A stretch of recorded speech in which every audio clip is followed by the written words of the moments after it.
Pondé, você falou agora há pouco que a masculinidade tóxica tem origem no conceito de reparação histórica. Você acha que essa ideia de que os meninos devem pagar, tem uma dívida histórica para com as meninas, para com as mulheres, ela pode acabar fazendo com que essa categoria, meninos e homens, acabe se transformando numa categoria de pessoas com menos direitos que os outros cidadãos ou com nenhum direito? Eu acho que não. O conceito de reparação histórica, ele tende, pelo menos até hoje, desde quando ele surgiu, mais para se materializar em busca de reparação material, financeira inclusive, reparação de direitos sociais, por exemplo, direito a ter de novo identidade dentro daquela nação, igualdade de direitos do Estado de Direito. Mas se a gente somar a ideia de reparação histórica, portanto, de uma culpa ancestral, que é o que está em jogo no conceito de reparação histórica, há um outro conceito muito operacional no mundo acadêmico chamado interseccionalidade, que inclusive a gente já discutiu no Linhas. A teoria da interseccionalidade, ela pressupõe, está vinculada diretamente a um outro conceito que circula por aí, que não precisa dela mas está muito vinculado a ela e ela faz uso dele, que é o conceito de lugar de fala, né?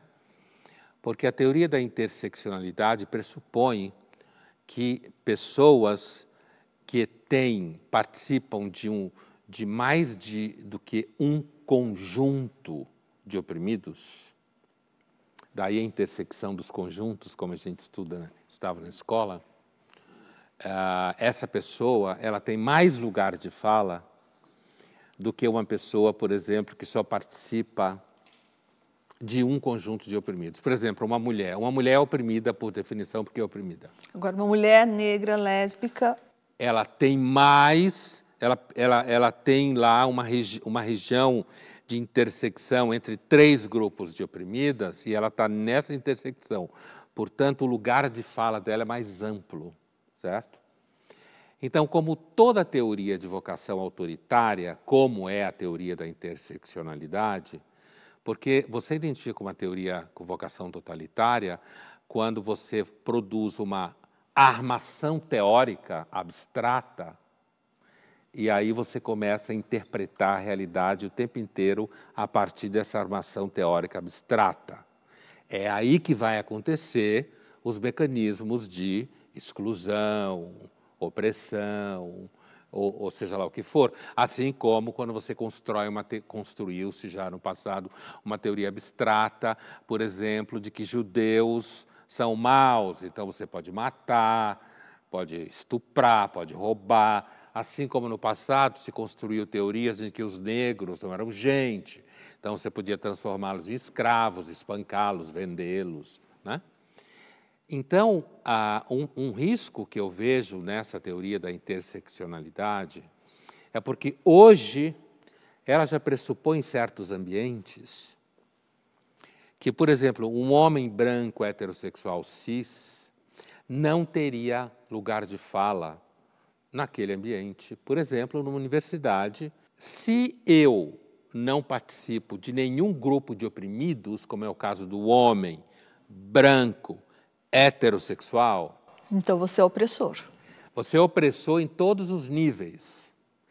Portanto, você não tem lugar de fala. Se em algum momento alguém supor que, por exemplo, aqueles que são opressores, segundo a teoria da interseccionalidade, de fato não podem se manifestar em determinada situação porque é homem branco heterossexual, então, se a priori, qualquer situação que acontecer entre um homem e uma mulher, a priori, sem nenhuma comprovação, o homem for sempre culpado porque ele é branco heterossexual, você está caminhando... E é claro que aqui eu estou levantando uma hipótese, não necessariamente precisa acontecer, e nem espero que aconteça, mas você caminha para uma situação de risco muito grande, que é o chamado estado de exceção, que é o que aconteceu em regimes totalitários, de base racial, por exemplo, com os alemães, o que os alemães fizeram com os judeus, por exemplo. Né? Cidadão sem direito. É um cidadão que não tem mais cidadania.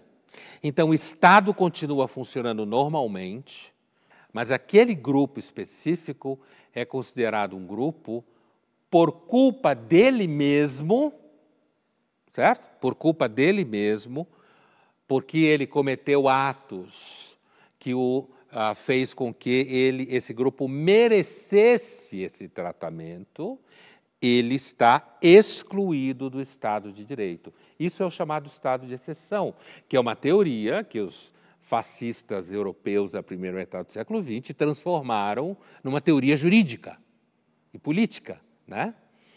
A teoria da interseccionalidade, na hora que você entende que um determinado grupo não tem direito de falar, não pode argumentar, não pode emitir opinião, você já está vivendo, ainda que não juridicamente no Estado, numa teoria de exceção. Portanto, a teoria da interseccionalidade, quando é praticada na imprensa, na mídia, nas escolas ou nas universidades, já são uma prática de estado de exceção.